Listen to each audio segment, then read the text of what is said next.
बिस्मिल्लाहिर्रहमानिर्रहीम। अस्सलाम वालेकुम students, my name is Tayyab इनायत।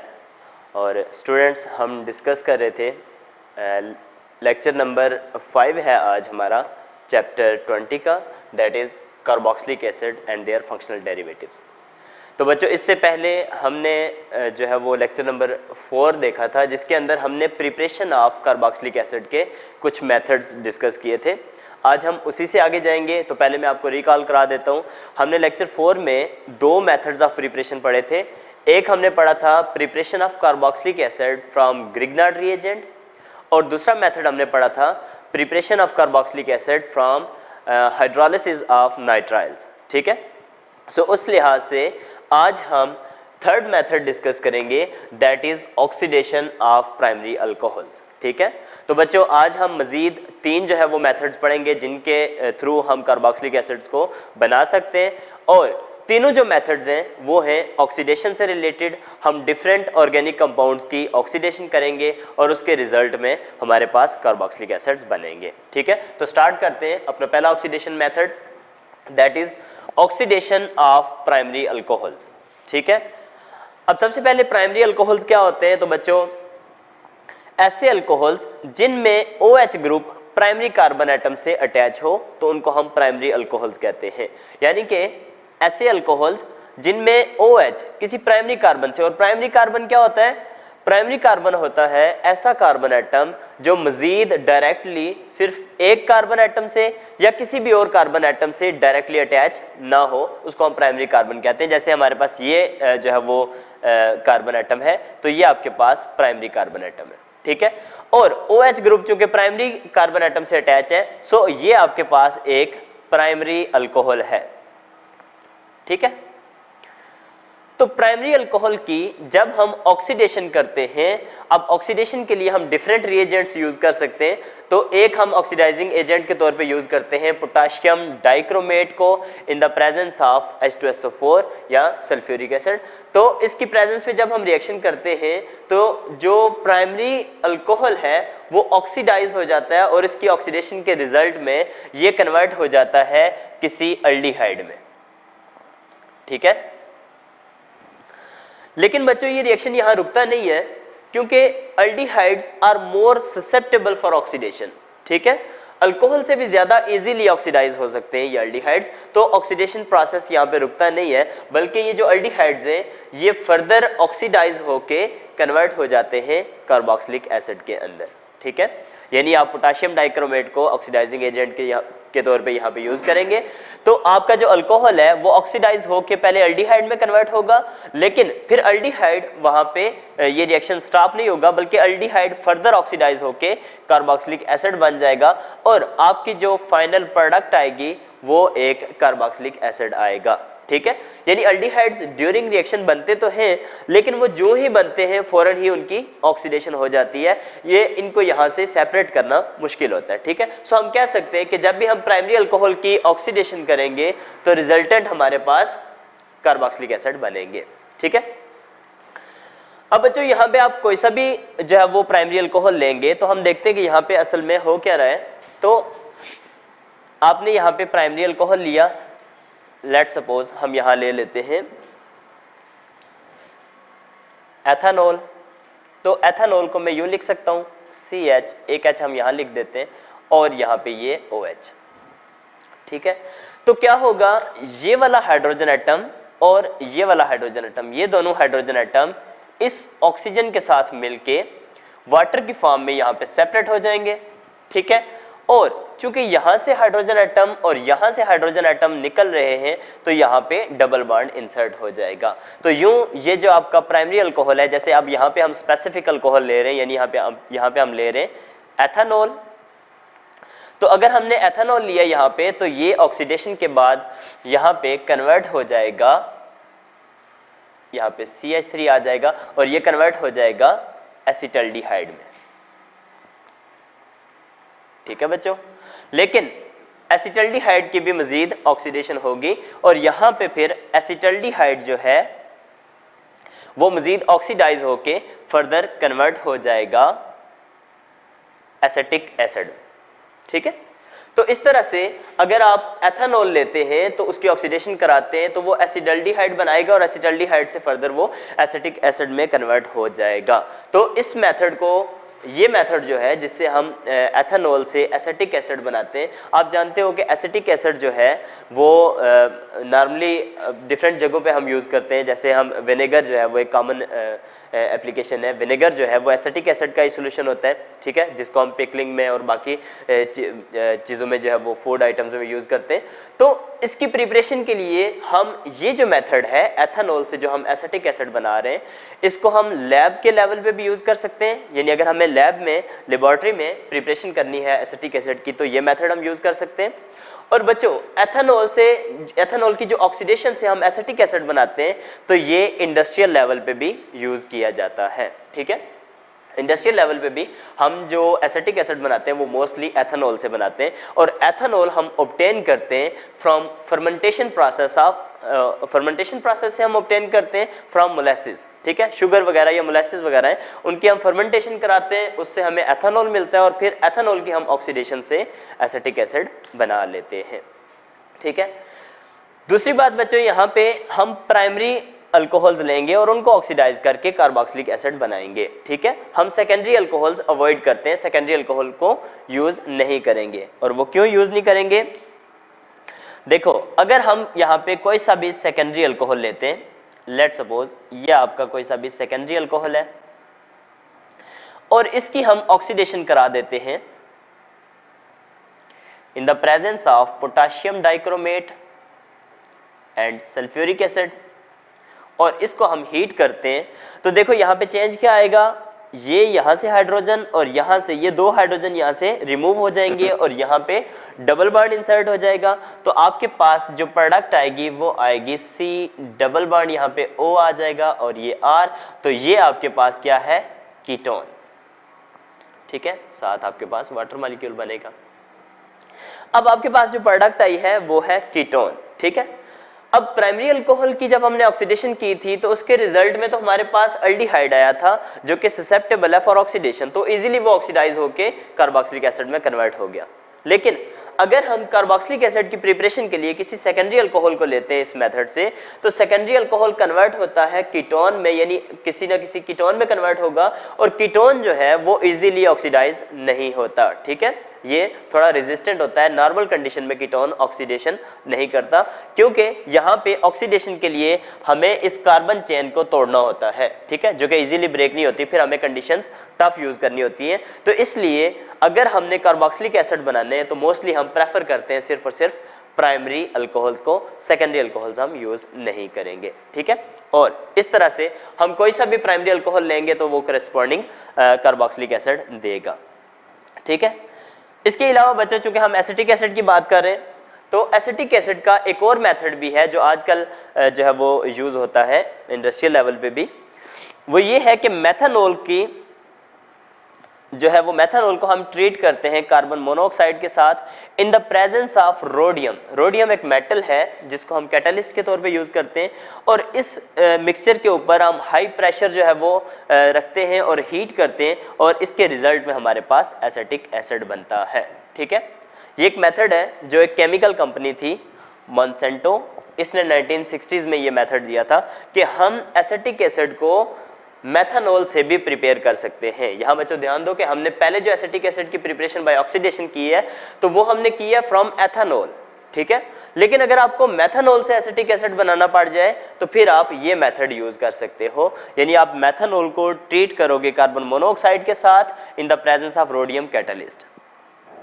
लेकिन इस मेथड का ये ड्रॉबैक है कि इस मेथड को लेबोरेटरी लेवल पे मोस्टली हम यूज नहीं करते, ठीक है। अगर हमें इंडस्ट्रियल लेवल पे यूज करना पड़े तो हम आराम से कर सकते हैं क्योंकि इस मेथड में हमें हाई प्रेशर रिक्वायर्ड होता है, ठीक है। तो आप जानते हो कि इस तरह की जो कंडीशंस होती हैं वो लैब में इनको प्रोवाइड करना थोड़ा मुश्किल होता है, तो इसलिए हम अक्सर इंडस्ट्रियल लेवल पे ये मेथड यूज कर सकते हैं और नॉर्मली लैब के लिए हम ये मेथड यूज नहीं कर सकते। सो बच्चों, इन जनरल जब भी आप प्राइमरी अल्कोहल की ऑक्सीडेशन करोगे तो वो पहले अल्डिहाइड देंगे, लेकिन अल्डिहाइड को वहां से हम सेपरेट नहीं कर सकते क्योंकि वो भी ऑक्सीडेशन की एबिलिटी रखते हैं, तो उनकी मजीद ऑक्सीडेशन हो जाएगी और वो कार्बोक्सिलिक एसिड में कन्वर्ट हो जाएंगे। अब सेकंड मेथड है, मींस ऑक्सीडेशन में सेकंड मेथड है। ओवरऑल हमारा अब फोर्थ मेथड है, 3 मेथड हम इससे पहले डिस्कस कर चुके हैं। इसके बारे में हम थोड़ी सी बात कर चुके हैं कि ऑक्सीडेशन ऑफ अल्डिहाइड्स, जैसे हमने अभी अल्कोहल्स में बात की कि प्राइमरी अल्कोहल की जब हम ऑक्सीडेशन करते हैं तो वो अल्डिहाइड्स में कन्वर्ट होते हैं और अल्डिहाइड्स फिर जाके कार्बोक्सिलिक एसिड में कन्वर्ट हो जाते हैं ऑक्सीडेशन से। लेकिन अगर आपके पास अल्डिहाइड्स ही प्रेजेंट हो तो उनको भी आप कार्बोक्सिलिक एसिड में कन्वर्ट कर सकते हैं थ्रू ऑक्सीडेशन। ठीक, अब इनकी ऑक्सीडेशन के लिए आप डिफरेंट जो है वो रिएजेंट्स यूज कर सकते हो, डिफरेंट ऑक्सीडाइजिंग एजेंट्स यूज कर सकते हो। जैसा कि यहाँ पे कुछ हमने लिखे हैं कि अल्कलाइन केमिनोफोर आप यूज कर सकते हो, यानी पोटाशियम परमैंगनेट जो है ये आपके पास क्या कहते हैं अल्कलाइन कंडीशन में, यानी आप बेस की प्रेजेंस में यूज कर सकते हो, या पोटाशियम डाइक्रोमेट H2SO4 की प्रेजेंस में यूज कर सकते हो। इसके अलावा भी हम ऑक्सीडाइजिंग एजेंट जैसे कि डाइल्यूट नाइट्रिक एसिड वगैरह वो भी हम यूज कर सकते हैं। यहाँ पे ये बात याद रखिएगा कि जो अल्डिहाइड्स हैं ये इजीली ऑक्सीडाइज हो जाते हैं, इनके लिए अगर माइल्ड ऑक्सीडाइजिंग एजेंट्स रखे जाए तब भी ये ऑक्सीडेशन कर देते हैं। ठीक है, अब बच्चों अल्डिहाइड की ऑक्सीडेशन से क्या बनेगा कार्बोक्सिलिक एसिड, ये तो हमें पता है। जैसे अगर आप यहाँ पे एसिटल्डिहाइड लेते हैं, उसकी आप ऑक्सीडेशन करते हैं तो वो कन्वर्ट हो जाएगा एसिटिक एसिड में। ठीक है, तो अगर आप नेमिंग के लिहाज से देखो तो नेमिंग में हमने एक बात जो है वो अल्डिहाइड में पढ़ा हुआ है कि अल्डिहाइड की जो कॉमन नेमिंग है वो हम डिराइव करते हैं from the name of carboxylic acid, जो कॉरेस्पॉन्डिंग कार्बोक्सिलिक एसिड होता है उससे हम नाम लेते हैं। जैसे एसिटल्डिहाइड हमने कहां से डिराइव किया है, एसिटिक एसिड से। और कैसे डिराइव किया है कि एसिटिक एसिड का जो एंड का इक एसिड है उसको हमने रिप्लेस कर दिया है, जो कार्बोक्सिलिक एसिड का इक एसिड होता है उसको हम रिप्लेस कर देते हैं अल्डिहाइड से। ठीक है, अल्डिहाइड वर्ड लगा देते हैं तो कॉरेस्पॉन्डिंग अल्डिहाइड का नाम बन जाता है। ठीक है, जैसे एसिटल्डिहाइड हमने कहां से डिराइव किया था, एसिटिक एसिड से। ठीक है, तो एसिटिक एसिड का इक एसिड आप अल्डिहाइड में कन्वर्ट कर दो तो आपके पास बन जाएगा एसिटल्डिहाइड। तो यहाँ बच्चों ये बात याद रखिएगा कि इनकी ऑक्सीडेशन से सिंपली आइडेंटिफाई करना आसान होता है कि आपका कौन सा अल्डिहाइड कौन सा वाला कार्बोक्सिलिक एसिड देगा। तो आप कैसे आइडेंटिफाई कर सकते हो कि जिसका नाम आपने जिससे डिराइव किया है वही प्रोडक्ट आएगी। जैसे अगर आपके पास एसिटल्डिहाइड लोगे तो एसिटिक एसिड बनेगा। ठीक है, प्रोपाइनल्डिहाइड लोगे तो प्रोपाइनिक एसिड बनेगा। ठीक है, इसी तरह से आपके पास डिफरेंट कार्बोक्सिलिक एसिड्स आएंगे। ठीक है, यानी कोई भी जो अल्डिहाइड है वो कॉरेस्पॉन्डिंग कार्बोक्सिलिक एसिड में कन्वर्ट हो जाएगा। ठीक, थ्रू ऑक्सीडेशन। इसके लिए आप इनमें से कोई सा भी रिएजेंट यूज कर सकते हो। ठीक, एक और इंपॉर्टेंट रिएजेंट जो कि हम अक्सर अल्डिहाइड की ऑक्सीडेशन में यूज कर सकते हैं उसको हम कहते हैं टॉलन्स रिएजेंट। ठीक है बच्चों, यहाँ ये बात आपने गौर से सुननी है, इसको हम प्रिपरेशन मेथड में मोस्टली कम ही यूज करते हैं, लेकिन इसके कुछ 2 बेनिफिट्स हैं जिसके लिए हम इसको यूज करते हैं। एक ये है कि ये डिस्टिंग्विशिंग टेस्ट के तौर पे यूज होता है और एक इसकी स्पेसिफिक एप्लीकेशन भी है, वो भी हम अभी देखेंगे। तो सबसे पहले बात करते हैं कि टॉलन्स रिएजेंट क्या होता है। तो टॉलन्स रिएजेंट असल में है अमोनिकल सिल्वर। ठीक है, अमोनिकल सिल्वर। और इसको हम प्रिपेयर कैसे करते हैं कि हम सिल्वर नाइट्रेट को अमोनियम हाइड्रोक्साइड के साथ ट्रीट करते हैं तो हमारे पास ये कॉम्प्लेक्स बन जाता है। ठीक है, और इस कॉम्प्लेक्स का नाम क्या होगा,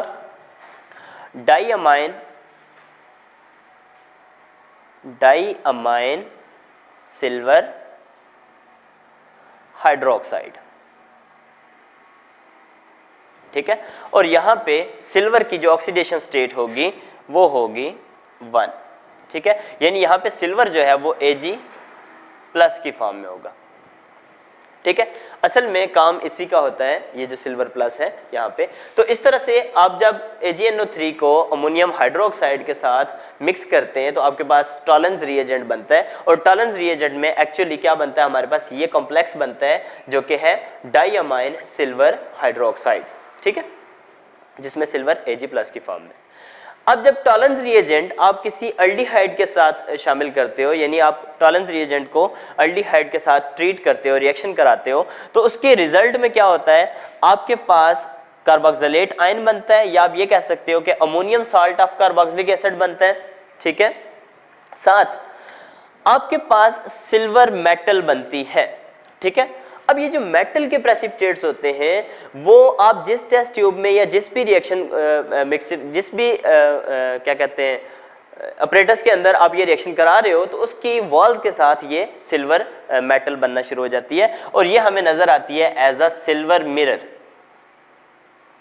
ठीक है बच्चों। तो आपने कहीं ना कहीं ये टर्मिनोलॉजी सुनी होगी, सिल्वर मिरर टेस्ट, ठीक है। तो ये सिल्वर मिरर बनता है। तो सिल्वर मिरर जो बनता है इसलिए वो हमारी ऑब्जर्वेशन में भी आ सकता है, तो इसलिए हम इस मेथड को यूज कर सकते हैं to distinguish aldehyde from ketones. जैसे हम बात कर चुके हैं कि जो कीटोन्स हैं वो इजीली ऑक्सीडाइज नहीं होते और ये जो आपके पास टॉलरेंस रिएजेंट है ये माइल्ड ऑक्सीडाइजिंग एजेंट है, एक स्ट्रॉन्ग ऑक्सीडाइजिंग एजेंट नहीं है। ये एल्डिहाइड्स को तो ऑक्सीडाइज कर देता है, ठीक है। अब देखो ना ऑक्सीडेशन हो रही है, एल्डिहाइड की यहाँ पे ऑक्सीडेशन हो रही है और जो सिल्वर है वो असल में यहाँ से Ag+1 से सिल्वर मेटल में कन्वर्ट हो रहा है। इट मींस इसकी क्या हो रही है, सिल्वर की रिडक्शन, ठीक है। सिल्वर की यहाँ पे रिडक्शन हो रही है और आपके पास जो एल्डिहाइड है उसकी ऑक्सीडेशन हो रही है। अब ये जो टॉलरेंस रिएजेंट है ये एल्डिहाइड को तो ऑक्सीडाइज कर सकता है लेकिन ये इतना स्ट्रॉन्ग ऑक्सीडाइजिंग एजेंट नहीं है कि कीटोन्स को ऑक्सीडाइज कर सके।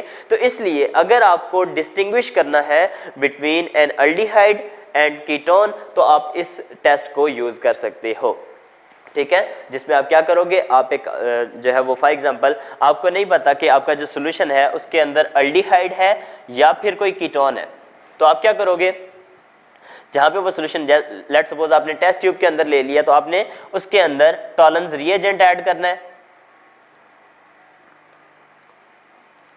और फिर आपने ऑब्जर्व करना है। ऑब्जर्व क्या करना है कि अगर यहाँ पे इसकी वॉल्स के साथ एक सिल्वर मिरर सा बन रहा है, ठीक है, अगर सिल्वर मिरर बन रहा है तो इट मींस वो जो रिएजेंट यहाँ पे आपका जो मिक्सचर है उसके अंदर एल्डिहाइड प्रेजेंट है और अगर वो मिरर नहीं बन रहा तो इट मींस वो कीटोन हो सकता है, ठीक है, क्योंकि कीटोन की ऑक्सीडेशन नहीं होती। तो इसको हम सिल्वर मिरर टेस्ट भी कहते हैं। सो टॉलरेंस रिएजेंट हम क्यों यूज करते हैं, ये बच्चों पॉइंट आपने याद रखना है। इसको हम यूज कर सकते हैं टू डिस्टिंग्विश,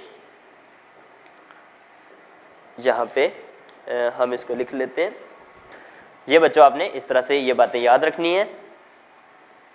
तो पहले इसकी एप्लीकेशन ये है, प्रिपरेशन मेथड तो हमारे पास एल्डिहाइड हम नॉर्मल इस किसी भी ऑक्सीडाइजिंग एजेंट से हम उसकी ऑक्सीडेशन से बना सकते हैं कार्बोक्सिलिक एसिड, लेकिन इसकी एक एप्लीकेशन ये है, पहली एप्लीकेशन वो ये है कि आप इसको यूज कर सकते हो to distinguish aldehyde from ketones, ठीक है। आप कीटोन से एल्डिहाइड को डिस्टिंग्विश करने के लिए ये टॉलरेंस रिएजेंट यूज कर सकते हो और इसको हम नाम देते हैं सिल्वर मिरर टेस्ट का। यानी जब आप टॉलरेंस रिएजेंट किसी एल्डिहाइड में ऐड करते हो तो उस अपरेटस के अंदर एक सिल्वर मिरर सा बन जाता है, ठीक है। और वो सिल्वर मिरर असल में क्यों बनता है, इस सिल्वर मेटल की वजह से जो कि इस सिल्वर आयन से रिड्यूस होके बनी है, ठीक है, यानी यहाँ पे इसकी रिडक्शन हुई है। दूसरा बच्चों इसका एक इंपॉर्टेंट एप्लीकेशन ये है कि अगर आपने अनसैचुरेटेड कार्बोक्सिलिक एसिड बनाने हैं, ऐसे कार्बोक्सिलिक एसिड के जिनके अंदर कोई डबल बॉन्ड हो या ट्रिपल बॉन्ड हो, इस तरह के कार्बोक्सिलिक एसिड बनाने हैं, तो उसके लिए आप टॉलरेंस रिएजेंट यूज कर सकते हो। अब उसके लिए आप क्या करोगे, कोई ना कोई अनसैचुरेटेड एल्डिहाइड लोगे। लेट्स सपोज इस तरह की सिचुएशन है कि आपके पास ये एल्डिहाइड है जिसमें यहाँ पे अनसैचुरेशन भी है यानी डबल बॉन्ड भी है, ठीक है। तो अगर आप इनमें से कोई स्ट्रॉन्ग ऑक्सीडाइजिंग एजेंट यूज करते हो तो आप जानते हो कि कार्बन डबल बॉन्ड कार्बन भी ऑक्सीडाइज हो सकता है, ठीक है। तो आपकी जो प्रोडक्ट आएगी वो अनसैचुरेटेड कार्बोक्सिलिक एसिड नहीं आएगा, ठीक है। लेकिन अगर आपने अनसैचुरेटेड कार्बोक्सिलिक एसिड बनाना है तो उसके लिए आप फिर उस एल्डिहाइड को ट्रीट कर सकते हो टॉलरेंस रिएजेंट के साथ और टॉलरेंस रिएजेंट के रिजल्ट में क्या होगा, सिर्फ इस जो कार्बोनाइल ग्रुप है यहाँ पे ऑक्सीडेशन होगी, सी डबल बॉन्ड सी की ऑक्सीडेशन नहीं होगी, तो इसकी वजह से C double bond C retain रहेगा, ठीक है। और ये वाला जो कार्बोनाइल ग्रुप है ये कन्वर्ट हो जाएगा कार्बोक्सिलिक एसिड में। सो इस तरह से आपका अनसैचुरेटेड कार्बोक्सिलिक एसिड बन जाएगा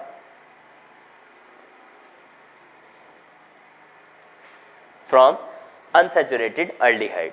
ठीक है बच्चों, तो अगर आपने अनसैचुरेटेड अल्डिहाइड से अनसैचुरेटेड कार्बोक्सिलिक एसिड बनाने हैं तो आप टॉलेंस रिएजेंट को यूज कर सकते हो। ठीक, तो that's all about oxidation of aldehyde. सबसे पहली बात कि ये इजीली ऑक्सीडाइज हो जाते हैं, आप कोई सा भी माइल्ड या स्ट्रॉन्ग ऑक्सीडाइजिंग एजेंट यूज कर सकते हैं। दूसरी बात, एक स्पेशल रिएजेंट है जिसको हम टॉलेंस रिएजेंट कहते हैं, वो भी हम इसकी ऑक्सीडेशन के लिए यूज कर सकते हैं और वो हमें दो बेनिफिट देता है। एक ये कि हम इस टॉलेंस रिएजेंट को यूज करके आइडेंटिफाई कर सकते हैं कि आपका जो सॉल्यूशन पड़ा हुआ है आपके पास या आपके पास जो कंपाउंड पड़ा हुआ है वो कोई अल्डिहाइड है या कोई कीटोन है। ठीक है, मोस्ट ऑफ द कीटोन्स ये रिएक्शन नहीं देते टॉलेंस रिएजेंट के साथ। और दूसरी बात, आप अगर अनसैचुरेटेड कार्बोक्सिलिक एसिड बनाना चाहते हो फ्रॉम अनसैचुरेटेड अल्डिहाइड तो उसके लिए आप टॉलेंस रिएजेंट को यूज कर सकते हैं। नेक्स्ट मेथड है बच्चों ऑक्सीडेशन ऑफ अल्काइल बेंजीन्स, यानी अगर आपने एरोमेटिक कार्बोक्सिलिक एसिड बनाने हैं तो फिर आप एक ये मेथड यूज कर सकते हैं कि आप अल्काइलेटेड बेंजीन्स यानी ऐसी बेंजीन्स जिनके साथ कोई अल्काइल ग्रुप्स अटैच हों उनकी ऑक्सीडेशन से आप बना सकते हैं एरोमेटिक कार्बोक्सिलिक एसिड। ठीक है, तो यहाँ हम कुछ एग्जांपल्स लेंगे। जैसे आपके पास यहाँ पे अगर मिथाइल बेंजीन है, ये जो कंपाउंड है इसको हम कहते हैं मिथाइल बेंजीन, मिथाइल बेंजीन। ठीक है, या इसका एक कॉमन नेम भी है जो स्पेशल नेम हमने इसको दिया हुआ है टॉलीन। ठीक है, तो इसकी अगर हम ऑक्सीडेशन कराते हैं in the presence of alkaline KMnO4 तो बेंजीन रिंग जो है उसकी ऑक्सीडेशन नहीं होती, जो साइड चेन है यानी जो अल्काइल ग्रुप है वो ऑक्सीडाइज होके कार्बोक्सिलिक ग्रुप में कन्वर्ट हो जाता है और आपकी जो प्रोडक्ट आती है वो आती है बच्चों बेंजोइक एसिड। ठीक है, इस रिएक्शन को आपसे ऐसे भी पूछा जा सकता है कि how can you convert toluene into benzoic acid. ठीक है, तो आप क्या करोगे, सिंपल ऑक्सीडेशन करोगे तो जो ऑक्सीडेशन होगी वो अल्काइल ग्रुप की होगी और वो अल्काइल ग्रुप कार्बोक्सिलिक ग्रुप में कन्वर्ट हो जाएगा, साथ वाटर वगैरह आपके पास बन जाएगा। ठीक है, अच्छा बच्चों, अब इस रिएक्शन का एक इंटरेस्टिंग पॉइंट ये भी है कि अगर आपके पास बेंजीन ऐसी है कि उस पे एक से ज्यादा अल्काइल ग्रुप से, जैसे यहाँ पे ये बेंजीन है आपके पास, इसका हम नाम क्या लेंगे, ये 1 2 3 और 4, तो ये हो जाएगी आपके पास 1,4 डाइमिथाइल बेंजीन।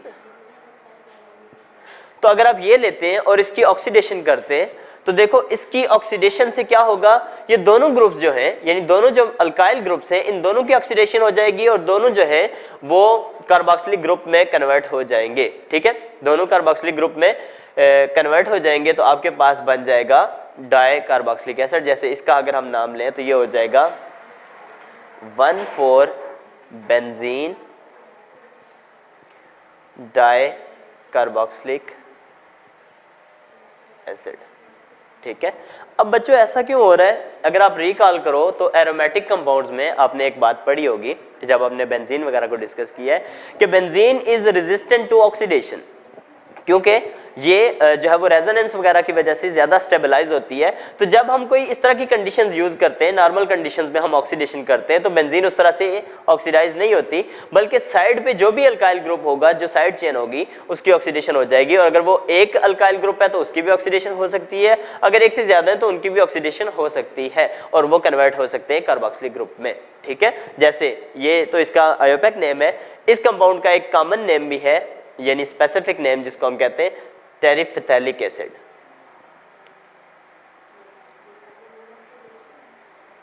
ठीक है, तो ये कुछ कंपाउंड ऐसे हैं बच्चों जिनके आपको जो स्पेसिफिक नेम है या स्पेशल नेम्स जो उनको दिए हुए हैं वो भी आपको पता होने चाहिए। ठीक है, आयोपेक नेमिंग तो आप लिख लोगे इंशाल्लाह। अच्छा, एक और इंटरेस्टिंग फीचर है इस ऑक्सीडेशन का, वो ये है कि अगर आपके पास मिथाइल बेंजीन के बजाय अगर यहाँ पे इथाइल बेंजीन हो, यानी जो अल्काइल ग्रुप है वो मिथाइल ना हो, वो हो इथाइल। ठीक है, ये हो गया इथाइल बेंजीन। तो अगर इथाइल बेंजीन हो तो उसकी भी ऑक्सीडेशन होगी, तो ऑक्सीडेशन हमेशा फर्स्ट कार्बन पे होगी, ठीक है। और फर्स्ट कार्बन जो है वो फर्स्ट कार्बन होता है जो कार्बन एटम डायरेक्टली रिंग के साथ अटैच है, ठीक है। तो यहाँ पे ऑक्सीडेशन हो जाएगी और वो कन्वर्ट हो जाएगा कार्बोक्सिलिक ग्रुप में। बाकी जो अगर कार्बन एटम्स हैं तो वो कार्बन डाइऑक्साइड वगैरह में ऑक्सीडाइज होंगे या और किसी स्पीशी में, ठीक है। तो तब भी जैसे अगर आप इथाइल बेंजीन लेते तब भी आपकी जो प्रोडक्ट है वो देखें बेंजोइक एसिड ही आई है, ठीक है। तो ये बच्चों आपने देख लेना है, याद रख लेना है कि अगर आप मिथाइल बेंजीन लेते हैं उसकी ऑक्सीडेशन कराते हैं तब भी जो प्रोडक्ट आती है वो बेंजोइक एसिड आता है, और अगर आप इथाइल बेंजीन लेते हैं तो उसकी ऑक्सीडेशन कराते हैं तब भी प्रोडक्ट आपके पास बेंजोइक एसिड आता है, क्योंकि यहाँ पे जो ऑक्सीडेशन होती है वो फर्स्ट कार्बन यानी जो कार्बन एटम डायरेक्ट रिंग के साथ अटैच है वहां पे ऑक्सीडेशन होगी और वो कन्वर्ट हो जाएगा कार्बोक्सिलिक एसिड के अंदर। अच्छा बच्चों, लेक्चर नंबर 4 और लेक्चर नंबर 5 ये दो लेक्चर्स हमने कंडक्ट किए हैं on preparation of carboxylic acid. आपने दोनों को देखना है। हमने यहाँ पे 5 methods of preparation of carboxylic acid discuss किए हैं। पहले दो लेक्चर्स में थे आपके पास preparation from Grignard reagent and hydrolysis of nitriles, और जो लेक्चर 5 है आज का लेक्चर, इसके अंदर हमने डिस्कशन जो की है वो की है ऑक्सीडेशन रिएक्शंस के बारे में। और यहाँ पे हमने कार्बोक्सिलिक एसिड को बनाया है from oxidation of primary alcohols, from oxidation of aldehydes and then oxidation of alkyl benzenes, ठीक है। तीनों में आप एक चीज कॉमन है कि आप कुछ कॉमन ऑक्सीडाइजिंग एजेंट्स भी यूज कर सकते हो इनके ऑक्सीडेशन के लिए, जैसे अल्कलाइन KMnO4 आप तीनों की ऑक्सीडेशन के लिए यूज कर सकते हो। इसके अलावा एल्डिहाइड और जो अल्कोहल्स हैं इन दोनों की ऑक्सीडेशन के लिए आप पोटेशियम डाइक्रोमेट वगैरह भी यूज कर सकते हो, ठीक है। फिर हमने बात की बच्चों कि जो एल्डिहाइड्स हैं वो ससेप्टेबल है फॉर ऑक्सीडेशन, तो इनकी ऑक्सीडेशन हम लाइट कंडीशंस पे, माइल्ड कंडीशंस पे यानी नॉर्मल कंडीशंस पे भी कर सकते हैं, और हम स्ट्रॉन्ग ऑक्सीडाइजिंग एजेंट्स भी यूज कर सकते हैं, ठीक है। तो एल्डिहाइड्स को अगर हम ऑक्सीडाइज करेंगे वो तो डायरेक्ट कार्बोक्सिलिक एसिड देंगे, लेकिन अगर हम प्राइमरी अल्कोहल्स को ऑक्सीडाइज करेंगे तो हमने बात की है कि प्राइमरी अल्कोहल्स पहले एल्डिहाइड्स में कन्वर्ट होंगे और फिर कार्बोक्सिलिक एसिड देंगे, ठीक है। तो बच्चों आपने जब प्रैक्टिस करनी है तो आप डिफरेंट प्राइमरी अल्कोहल्स लें, उनको ऑक्सीडाइज करके 7 प्रोडक्ट्स बनाएं, और आप देखेंगे कौन कौन से कार्बोक्सिलिक एसिड हम इस तरह से बना सकते हैं, ठीक है। इसके अलावा हमने एक एक्स्ट्रा मेथड जो है वो पढ़ा है कि अगर हमें मेथनॉल से एसिटिक एसिड बनाना पड़ जाए, क्योंकि ऑक्सीडेशन में हम जितने नंबर ऑफ कार्बन एटम का रिएजेंट ले रहे हैं हमारे पास कार्बोक्सिलिक एसिड में भी उतने ही नंबर ऑफ कार्बन एटम है। जैसे आप एथेनॉल ले रहे हैं जिसके अंदर 2 कार्बन एटम है तो आपका एसिटिक एसिड बन रहा है जिसके अंदर भी 2 कार्बन एटम है। लेकिन अगर मेथनॉल से आपको बनाना पड़ जाए जिसके अंदर 1 कार्बन एटम है और उससे आपको एसिटिक एसिड बनाना पड़ जाए जिसके अंदर नंबर ऑफ कार्बन एटम 2 है, तो फिर आप ये मेथड यूज करोगे। फिर आप मेथनॉल को ट्रीट करोगे कार्बन मोनोऑक्साइड के साथ, हाई प्रेशर यूज करोगे, रोडियम को एज अ कैटलिस्ट लोगे और फिर आप हीट करोगे तो आपकी प्रोडक्ट बन जाएगी एसिटिक एसिड। और ये मेथड जो है एक केमिकल कंपनी थी, ठीक है, मोंसेंटो, इसने जो है वो डेवलप किया था, ठीक है।